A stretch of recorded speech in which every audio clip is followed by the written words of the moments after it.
আসসালামু আলাইকুম রহমতুল্লাহ। মানুষের জান কবজকারী ফেরেশতা আজরাইল মালাকুল মউত কীভাবে মানুষের জান কবজ করে সে বিষয়টা নিয়ে এখন একটু কথা বলি।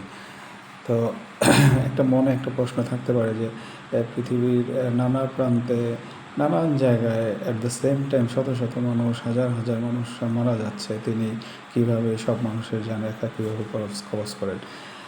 তো আজরাইল আসলে প্রধান ফেরেশতাকারী ফেরেশতা, তার হচ্ছে অসংখ্য বাহিনী আছে, কিন্তু মেইন যে আত্মার যে বাঁধনটা, মেইন বিষয়টা উনি সম্পন্ন করেন, উনি ছাড়া হয় না। অন্যান্য ফেরেশতা তার সহযোগী, বাট মেইন কাজটা উনি করেন। তাহলে মেইন কাজটা উনি করেন যদি, তাহলে অ্যাট দ্য সেম টাইম কীভাবে করেন? হ্যাঁ, সেটাই বলছি। তো আগেও বলছি যে আল্লাহ সুবহানাহু ওয়া তাআলা এই বিশ্ব ব্রহ্মাণ্ডের সমস্ত কিছু এত নিখুঁতভাবে উনি পারফেক্ট ডিজাইন, পারফেক্ট সিস্টেম করে রাখছে যে এই এটা খুবই নিখুঁত এবং অর্গানাইজড, এবং উনি নিয়ম বেঁধে রেখে কিছু করেন না। তো এটাও হচ্ছে ওরকমই একটা। তো সে ধরো আজরাইলের কাছে প্রত্যেকটা মানুষেরই একটা ডাটা আছে, সেই ডাটাটা তার কাছে একদম ডিটেইলিং আছে। একটা মানুষ যখন মারা যাবে তার কাছে ধরো আরও কিছু সময়কাল আগে হতে পারে, 10 দিন, 20 দিন, 40 দিন, এই সময়গুলো আগে, মানে ইট মিনস আগে আর কি। তো আগে তার কাছে একটা মেসেজ বা সে একটা সিগন্যাল তো অবশ্যই পায়। সে পাওয়ার পরে হচ্ছে ওই মানুষটা সম্বন্ধে লুক আপটা শুরু করে। আর এমনিতেও দিনে উনি ওনার যেটা বলতেছি যে এই যে প্রত্যেকটা মানুষ, যতগুলো মানুষ আছেন, প্রত্যেকটা মানুষের সাথে তার একটা তার এগেনস্টে তার রুহু কবজ করার জন্য, জান কবজ করার জন্য একটা স্পেশাল হ্যান্ড তার আছে। প্রত্যেকটা মানুষের যতগুলো মানুষ আছে এবং তার এই মানুষ অনুযায়ী তার একটা স্পেশাল হ্যান্ড আছে ওই মানুষটার জন্য, এটাই নির্ধারিত। তা এটা তার একটা স্পেশাল হ্যান্ড। তো সেই স্পেশাল হ্যান্ড দিয়েই তিনি এটা করে, যার জন্য লক্ষ লক্ষ মানুষ যদি, শত শত কোটি কোটি মানুষও যদি একটা টাইম মারা যায়, তাহলে তার সিস্টেমে সমস্যা নেই, তিনি এটা ওভারকাম করতে পারে। কারণ যেহেতু প্রত্যেকটা মানুষের এগেনস্টে তার স্পেশাল হ্যান্ড আছে, স্পেশাল কমান্ড আছে, সেই হিসাবে এসে করে। তো ধরো আমি মারা যাওয়ার কিছুদিন আগে তার কাছে তার ইনফরমেশন চলে যায়। আর এমনিতেও সে প্রত্যেকটা মানুষ যারা জীবিত আছে প্রত্যেকটা মানুষকে তিনি অন্তত দিনে 70 বার করে এই যে লুক আপটার করে থাকে, তার অবস্থান, গতিবিধি সমস্ত কিছুই আজরাইল, এটাকে বলা হয় জাস্ট সিসিটিভির মতো তাকে প্রত্যেকটা মানুষ তার নজরদারপণে রাখে। ঠিক আছে?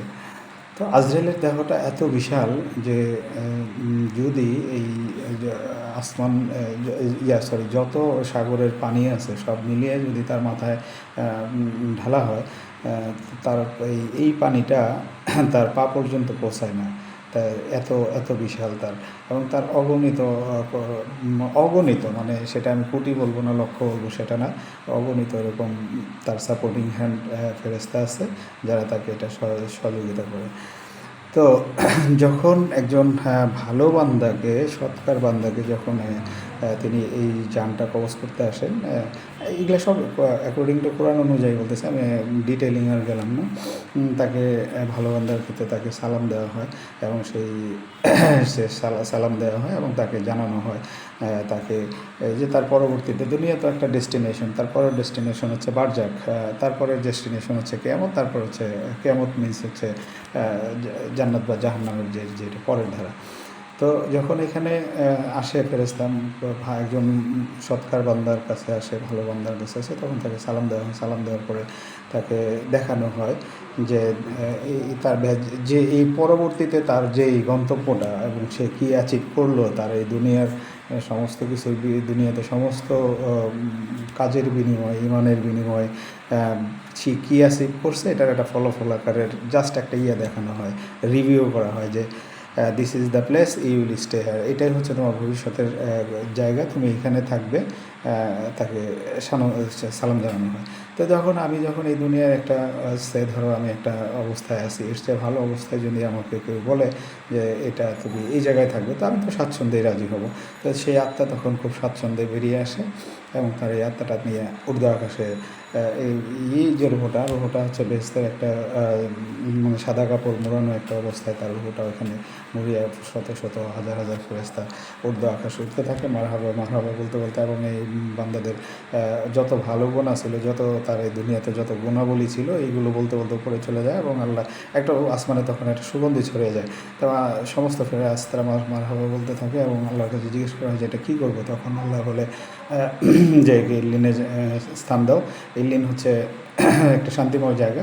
তো সে সেখানে কিয়ামত অবধি পর্যন্ত সেখানে থাকবে, এবং প্রতিদিন তাকে ফেরেশতা, ওখানে ফেরেশতা পাহারারা থাকে, এবং প্রতিদিন তাকে জান্নাত দেখানো হয় যে কিয়ামতটা হয়ে গেলেই, বিচারটা শেষ হয়ে গেলেই আপনি এই জান্নাতে চিরকাল থাকবেন।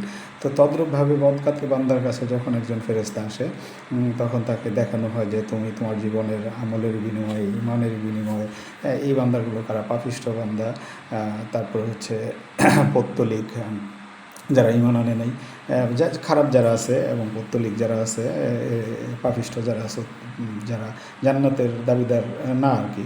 তো তাদের কাছে যখন আসে তখন অসংখ্য ফেরেশতা তার প্রথমে তার শরীরে ঢোকার পরে কোরআনে আয়াত আছে যে তারা ডুব দিয়ে যান কবজ করে, তারা শরীরে লোমকূপ পর্যন্ত মানে ছড়িয়ে ছিটিয়ে যায়, এবং তাকে সাজা দিতে দিতে তাকে এখানে নিয়ে আসে। তারপর হচ্ছে মেন আজরাইল যেটা করে সেটা তার ইয়েটা নিয়ে করে, কিন্তু তাকে প্রচুর সাজা দেয়। সাজা দেওয়ার পরে তাকে নিয়ে আসে, কারণ হচ্ছে লোমকূপের এই জায়গায় আত্মা চলে যায় কী কারণে, কারণ তাকেও দেখানো হয় যে এই যে ভবিষ্যতের তোমার ঠিকানাটা হচ্ছে এটা অনেক খারাপ একটা জিনিস। মানে যারা আমি আমার যদি জাহান্নামে আমার জায়গা হয়, তাহলে আমার জাহান্নামের চিত্রগুলো আমার সামনে দেখানো হয়, তো নিশ্চয়ই আমার এই রুহটা বেরোতে চায় না। তখন তাকে মার দিয়ে সাজা দিয়ে বের করে তারপরে এভাবে নিয়ে আসা হয়। তো এই রুহটা যখন উপরের দিকে নিতে থাকে, তখন ঊর্ধ্ব আকাশে দুর্গন্ধ ছড়া যায়, এবং ফেরেশতারা খুব বিরক্ত হয়ে যায়, এত পচা দুর্গন্ধ কোত্থেকে আসলো, নিশ্চয়ই খারাপ বান্দা আসতেছে। তখন আল্লাহর কাছে জিজ্ঞেস করে যে এই আত্মার কী করবো। তখন আল্লাহ বলে যে একে 7 তবক জমিনের নিচে একে জায়গা দাও, সেটাই হচ্ছে সিজ্জিন। যে ওখানে একটা সিজ্জিন মানে হচ্ছে জেলখানা, কয়েদিখানা, একটা অশান্তিময় জায়গায়, সেখানেই থাকা হয়। তাকে কিয়ামত রাত পর্যন্ত ওখানেই অশান্তিময় জায়গায় রাখা হবে, এবং তাকে সকালে বিকালে ওইভাবে কোরআনেও আছে যে ফেরাউনকে যে সকালে বিকালে ফেরেশতা দেখায়, আযাবের শাস্তিগুলা তাকে দেখানো হয়, সে ওখানে আযাবের শাস্তি তাকে দেখাইতে থাকবে। তো এইভাবে রোটা কবজ করার পরে ইল্লিনে গেল আমল অনুযায়ী, সিজ্জিনে যাবে আমল অনুযায়ী, এবং সেটা কিয়ামত পর্যন্ত ওখানে থাকবে। কিয়ামতের শেষে তখন আবার হচ্ছে এই হাশরে মাঠ উঠবে। তো এরপর আজরাইল যখন কিয়ামতটা হবে, তখন তো সমস্ত আত্মাগুলোই সে জান কবজ করে ফেলছে, যা কিছু আছে পৃথিবীতে, এই বিশ্বব্রহ্মাণ্ডে যা কিছু ছিল সমস্ত কিছুই শেষ। তখন অন্যান্য ফেরেশতা যা কিছু ছিল সমস্ত কিছু শেষ। তখন আল্লাহ জিজ্ঞেস করবেন যে আজরাইলকে যে আর কে বেঁচে আছে, তো যে আমি ছাড়া আর কেউ নেই। তখন আজরাইল তার নিজের এই যে একটা হাত, তার মানে স্পেশাল হ্যান্ড যেটা তার ব্যালেন্স ছিল, সেই হাতটা দিয়ে তখন আল্লাহ বলবে যে তুমি এবার তোমার নিজের দেহটা কবজ করো। তখন এই নিজের দেহটা সে দখল করে আল্লাহর পায়ের কাছে, মানে আল্লাহর কুদরতি পায়ের কাছে, আল্লাহ কুদরতি পায়ের কাছেতে আল্লাহর কাছে পড়ে থাকবে। তো এই হচ্ছে আর কি। তার দিন শেষে কী হলে আল্লাহ কোরআনে বলছে যে কুল্লু মান আলাইহা ফান ওয়া ইয়াবকা ওয়াজহু রাব্বিকা যুল জালালি ওয়াল ইকরাম। এই পৃথিবীর সমস্ত কিছুই ধ্বংসশীল, শুধুমাত্র টিকে থাকবে আল্লাহর মহিমা ও তার সত্তা। আজকে করুন, আল্লাহ হাফেজ।